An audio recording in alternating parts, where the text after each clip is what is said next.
Your wife steps into the bedroom with the man she's been hiding, smiling to herself, convinced she finally outsmarted you. She has no idea that beneath the sheets right where she plans to betray you once more, something has been waiting. Something you placed there yourself. And the second you tap a button on your phone, her smile locks in place as her entire reality shatters.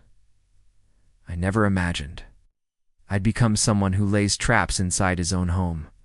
But betrayal reshapes you, splits you apart, scorches away anything gentle, and leaves behind something hardened, precise, and dangerous. That's exactly who I became the night I learned the truth about my wife. Lisa wasn't only unfaithful, she was cruel about it. She arranged meetings with her lover inside our house. Inside our bed, like I was nothing more than a joke. I didn't uncover it through suspicion or spying. It happened by chance. One evening, she rushed out for yoga and left her tablet sitting. On the kitchen counter, a message lit up the screen. "I can't wait to try the bed tonight. He'll be asleep. Don't stress." My body went cold. The room spun. I honestly thought I might collapse. She had sworn she was trying to fix us. She cried in my arms, apologized, pleaded for forgiveness. Every tear, every word, it was all an act. I didn't confront her. Not then. Instead, I did something far worse. I planned. For 2 hours, I went through every message, reconstructing their conversations.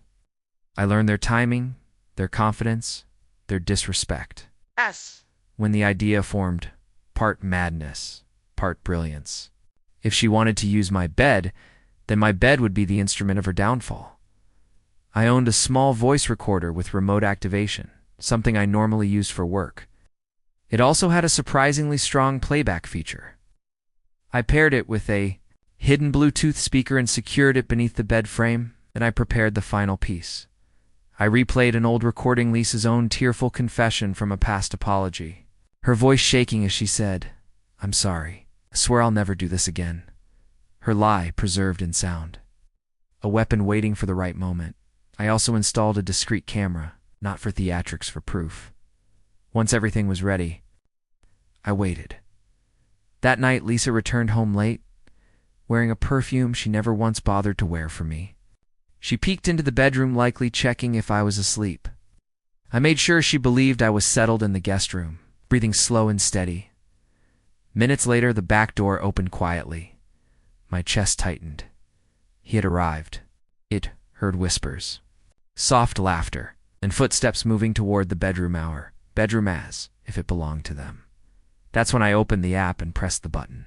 At first, nothing happened. Then, from beneath the bed, her own recorded voice filled the room. "I'm sorry. I promise I'll never cheat again." Chaos erupted instantly. Lisa screamed. Her lover leapt backward, as if the bed itself had turned hostile.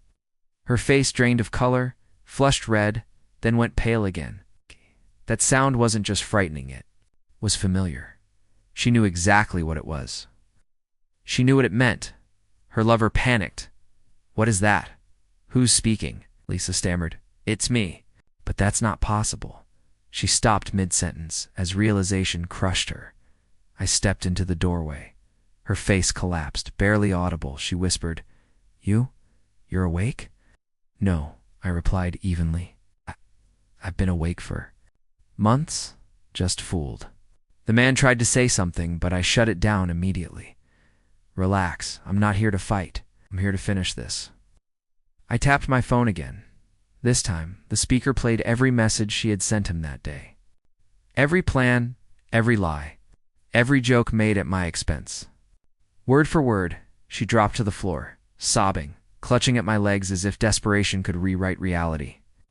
But that version of me was already gone. Her lover bolted for the door without a glance back. Exactly the coward he always was.